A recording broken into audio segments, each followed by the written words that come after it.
Sino daw ba yung may kasalanan? Yung nagkulang o yung bumitaw? Sagot ng contestant, yung nagkulang syempre ako.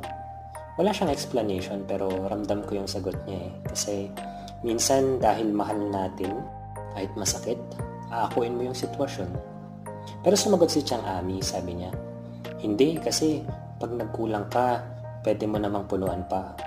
Pero pag bumitaw na, kahit gusto mong punuan, paano mo pupunuan kung bumitaw na nga? O diba bigat? Pero syempre di papahuli si Vice Ganda, sabi niya, ang may kasalanan ay yung hindi na kontento. Kasi ang salitang kulang ay subjective. Pwedeng sa'yo kulang pero sa akin sapat na. Maaaring kaya nagkulang ako para sa'yo dahil marami kang hinahanap na wala naman sa akin. Kasi kung sapat ako, wala ka nang hahanapin pa.